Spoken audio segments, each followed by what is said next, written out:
चलिए, अभी हमने पढ़ा था प्रश्न नंबर प्रश्न नंबर 2। अब उसके बाद आता है प्रश्न नंबर 4। प्रश्न नंबर 4 है कि यूक्लिड विभाजन प्रमेय का प्रयोग करके दर्शाइए कि किसी धनात्मक पूर्णांक का वर्ग। देखिए, उसमें पहले प्रश्न में लिखा था किसी धनात्मक विषम पूर्णांक, और उसमें वर्ग नहीं था। इसमें क्या लिखा हुआ है? धनात्मक पूर्णांक का वर्ग किसी पूर्णांक के लिए, किसी पूर्णांक m के लिए 3m या 3m+1 के रूप का होता है। ठीक है, प्रश्नों में अंतर देखिए। उस प्रश्न में लिखा था यहाँ पर धनात्मक विषम पूर्णांक, और यहाँ पर लिखा है केवल धनात्मक पूर्णांक, सम और विषम कुछ नहीं है। और यहाँ पर एक चीज़ और ऐड है, धनात्मक पूर्णांक का वर्ग। वर्ग मतलब जिसकी घात 2 हो। ठीक है, देखिए इसको हल कैसे करेंगे। पहले वही सेम पहली स्टेप बिल्कुल एक जैसी रहेगी कि माना कि कोई धनात्मक पूर्णांक a है। वहाँ पिछले प्रश्न में धनात्मक विषम पूर्णांक लिखा था, तो हमने माना कि धनात्मक विषम पूर्णांक a है। यहाँ पर हम मानेंगे कि माना कि कोई धनात्मक पूर्णांक a है तथा b बराबर 3। यहाँ पर क्यों? क्योंकि यहाँ देखिए सवाल में m के साथ कौन सी संख्या है? 3। पिछले प्रश्न में m q के साथ 6 था, तो b बराबर हमने 6 माना था। यहाँ पर m के साथ 3 है, तो यहाँ पर हम उसको b बराबर 3 मानेंगे। और इस प्रकार है कि a बराबर BQ + R, ये यूक्लिड विभाजन प्रमेय का सूत्र है। तथा r बराबर 0, 1, 2 है ना। हमने पहले भी बताया था कि r का मान जो है b से 1 कम होना चाहिए, 0 से स्टार्ट होना चाहिए और b से 1 कम होना चाहिए। तो r बराबर हो गया 0, 1, 2।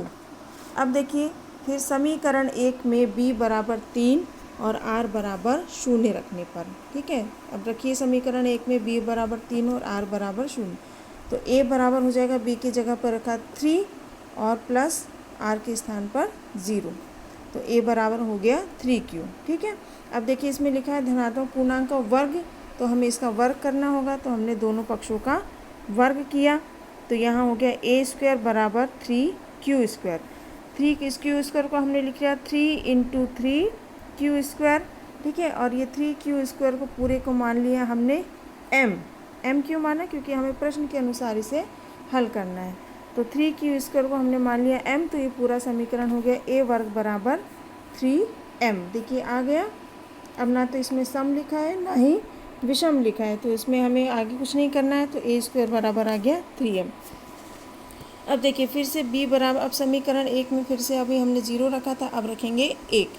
b बराबर 3 और r बराबर 1 रखने पर, तो a बराबर हो जाएगा 3q + 1। अब क्योंकि इसमें प्रश्न में लिखा है कि धनात्मक पूर्णांक का वर्ग, इसलिए अब हम फिर से इसका वर्ग करेंगे। तो यहाँ पे a² और यहाँ पे 3q + 1 का होल स्क्वायर। अब यहाँ पे a + b के होल स्क्वायर का सूत्र बन लगेगा। a + b का होल स्क्वायर का सूत्र होता है a² + b² + 2ab। इसी सूत्र की सहायता से हमने इसको किया a वर्ग + b वर्ग + 2ab। ठीक है, अब इसमें आगे क्या करना है? ये जो संख्या वाला भाग है, इसमें संख्या वाला भाग क्या है? केवल 1 है, इसको सबसे लास्ट में लिख देना है और बाकी बचे हुए पदों को पहले लिख देना है। ठीक है, तो a² बराबर हो गया 3q² को हमने लिख दिया 3 × 3q² + 6q + 1। तो a² देखिए यहाँ पर हमें किस रूप में लाना है? 3m+1, मतलब इसमें शुरू में 3 आना चाहिए। तो हमने इन दोनों में से 3 को कॉमन निकाल लिया, तो यहाँ क्या बचा ब्रैकेट में? 3q² और यहाँ 6q में से 3 कॉमन निकला, तो यहाँ बचा 2q, और ये जो 1 था ये लास्ट में लिखा है। अब इस पूरे को हम मान लेंगे m। ठीक है, अब आप कहेंगे कि पहले वाले प्रश्न में 3q² बराबर m था, अब इसमें इतने बराबर m है, तो वो हम कर सकते हैं। ठीक है, हमें केवल 3 कॉमन बाहर निकालना है और अंदर जो भी संख्या है उसको हम मान लेंगे m। तो यहाँ पर हो गया a² बराबर 3m + 1। ठीक है, अब फिर से समीकरण 1 में b बराबर 3 और r बराबर 2 रखेंगे। तो a बराबर हो गया 3q + 2। अब फिर से है दोनों पक्षों का वर्ग करेंगे, क्योंकि प्रश्न में धनात्मक पूर्णांक का वर्ग दिया हुआ है। तो a² बराबर 3q + 2 का होल स्क्वायर। तो a² बराबर, फिर हमने इसको लिख दिया, इसी फार्मूले से खोला हमने इसको।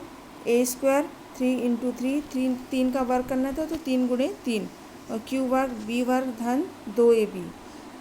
अब देखिए यहाँ पर संख्या थी 4, तो हमने बताया था जो भी संख्या है उसको लास्ट में लिख देना है, तो इसको हमने लास्ट में लिख दिया और 12q को पहले लिख दिया। फिर से हमें इसे 3m+1 के रूप में लाना है, तो 3 कॉमन निकाल लिया, तो यहाँ बचा 3² + 1 3² और 4 और ब्रैकेट के बाहर 4। अब इतने पूरे को हम फिर से मान लेंगे m, तो क्या हो जाएगा 3² बराबर 3m+4। अब देखिए यहाँ पर जो लास्ट में संख्या क्या आई 4, ये लास्ट वाली संख्या क्या होती है r की वैल्यू होती है, जबकि r की वैल्यू हमने मानी थी कि r बराबर केवल 0, 1 और 2 है ना, क्योंकि r का मान कभी भी भाजक से बड़ा नहीं हो सकता। तो लेकिन यहाँ पर r बराबर आ गया 4, अतः ये मान गलत होगा, तो लिखेंगे चूँकि r बराबर 0, 1 और 2, अतः a का मान सत्य नहीं, क्योंकि यहाँ पर r का मान 2 से ज़्यादा आ गया। ठीक है, तो ये मान सत्य नहीं होगा।